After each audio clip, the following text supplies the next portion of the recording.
अस्सलामु अलैकुम वरहमतुल्लाहि वबरकातुहू। आज का हमारा उन्वान है मायके का ट्यूशन।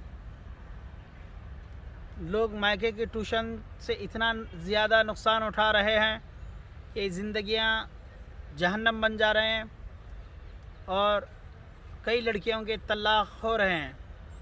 यकीन जानिए, जो लड़की मायके से ट्यूशन लेती है वो लड़की एक दिन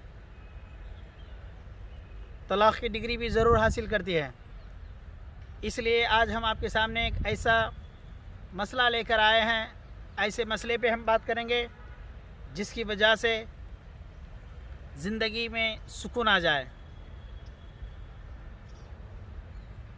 सबसे पहली बात मैं ये कहूँ, ये ज़िंदगियाँ टूटती क्यों हैं। हर लड़की अपने जहन में एक खाका बनाए हुई है और वो खाके के मुताबिक अपने शोहर को तलाश करती है, अपने शोहर में खूबियाँ तलाश करती है। आपको मालूम होना चाहिए, इस दुनिया में जो ज़िंदगी मिली है वो इनाम के तौर पे नहीं, आजमाइश के तौर पे मिली है। जब तक हम ये तसव्वुर कायम ना करें कि ज़िंदगी आजमाइश है, उस वक्त तक हम कोई रिश्ता सही से निभा नहीं सकते।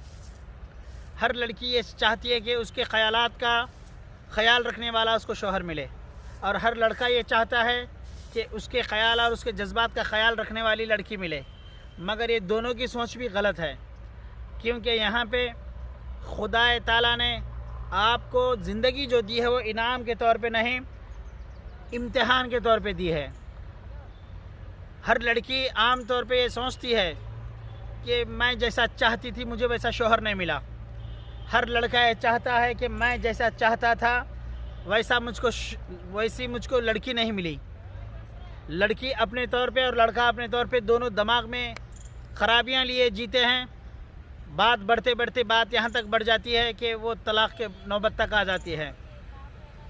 असल और अच्छी बात, समझने वाली बात ये है कि हम ये तसव्वुर करें, अल्लाह ने जो ये शौहर दिया है या अल्लाह ने जो बीवी दी है, हर लड़की आम तौर पे, हर लड़का आम तौर पे ये ऐसा क्यों सोचते हैं? क्योंकि इनके अंदर मनफी ख़यालात हैं। क्या आपको मालूम भी है, ये दुनिया जो मिली है आपको बतौर इम्तिहान मिली है, बतौर इनाम नहीं। इस इम्तिहान में जो कामयाब हुआ, जो लड़की इस इम्तिहान में कामयाब हुई, जो लड़का इस इम्तिहान में कामयाब हुआ, उसके लिए क़यामत के दिन अल्लाह ताला फ़ैसला फरमाएगा कि तुम अब जन्नत की आला नेमतों से लुत्फ़अंदोज़ हो जाओ, जन्नत में दाखिल हो जाओ शान से, इज़्ज़त के साथ, सलामती के साथ। आप ज़रा गौर करें, ये मनफी ख़यालात को लेकर हम रिश्ते कैसे निभाएंगे? हमारे जहन में गंदगी को लेकर हमें रिश्ते कैसे निभाएंगे? लड़कियों का यह कहना होता है कि हमारी सास सही नहीं। मैं कहता हूँ, देखिए, सास सही नहीं ये मत कहिए, आपकी सोच सही नहीं।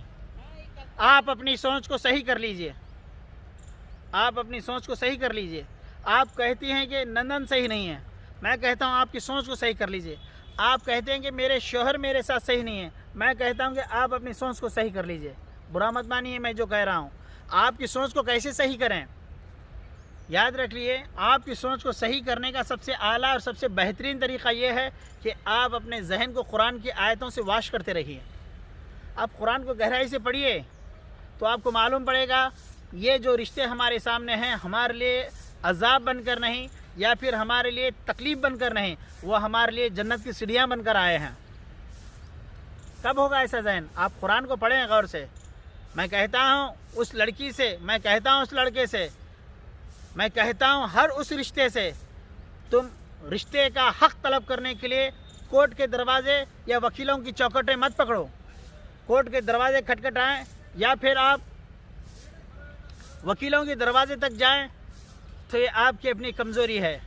आप अपने ज़िंदगी का आदिल, अपने ज़िंदगी का मुसन्निफ़, अपने ज़िंदगी का मुनसिफ़, अपने ज़िंदगी का रहबर, अपने ज़िंदगी का जज, अपने ज़िंदगी का क़ानून, अपनी ज़िंदगी की राहत चाहते हो तो कुरान के साथ वाबस्ता हो जाओ। कुरान को रिश्तों से मजबूत करने की कोशिश करो। कुरान की एक एक आयतों में ढूंढो कि कहाँ तुम में कमी है। قرآن کی ایک آیتوں میں ڈھونڈو کہ سامنے والے میں جو کمی ہے اس کو کیسے دور کریں. باریکی سے قرآن کو گہرائی سے پڑھو. پھر اس کے بعد آپ کو کوئی رشتہ چاہے وہ کتنا ہی کڑوا کیوں نہ ہو گیا ہو، چاہے ساس کے ساتھ، چاہے ننند کے ساتھ، یا بہو کا ساس کے ساتھ، یا ساس کا بہو کے ساتھ، یا بھائی بھائی کا رشتہ، جو خرابیاں پیدا ہو گئی ہیں وہ سب ختم ہو جائیں گی. آپ بجائے اس کے شکایت لے کر جیتے ہیں. یاد رکھیے شکایت کا حل یہ نہیں ہے کہ آپ نے شکایت کر دیا اور اس کا مسئلہ حل ہو گیا. شکایت کا حل یہ ہے کہ شکایت میں آپ میٹھاس ڈال دیجئے. جہاں آپ کو شکایت ہو وہاں آپ محبت دیجئے، تو ایک دن وہ آ جائے گا کہ آپ کی زندگی راحت اور سکون میں تبدیل ہو جائیں گی. بجائے اس کے ہم کیسے آج دور سے گزر رہے ہیں، کیسی ہماری سوچ ہو گئی ہے. ہم اپنے آپ کو ٹٹولیں، کہ آخر یہ خدائی پلاننگ کیا ہے، خدائی منصوبہ کیا ہے، ہم اس کو سمجھنے کی کوشش کریں. یاد رکھیے ہر شوہر سے میری یہ نصیحت ہے کہ قرآن کو گہرائی سے پڑھے.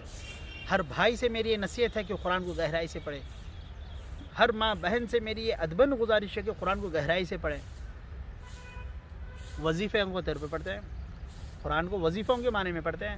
بولے بہو ستا رہی ہے تو فلاں وظیفہ پڑھو، ساس ستا رہی ہے تو فلاں وظیفہ پڑھو، میاں ناراض ہو گئے تو فلاں وظیفہ پڑھو، شوہر ناراض ہو گئے تو فلاں آیت پڑھ لو. نہیں، آپ قرآن کو ایسے پڑھو. آخر یہ لوگوں میں جو ناراضگی آئی ہے کون سی میری حرکت کی وجہ سے آئی ہے.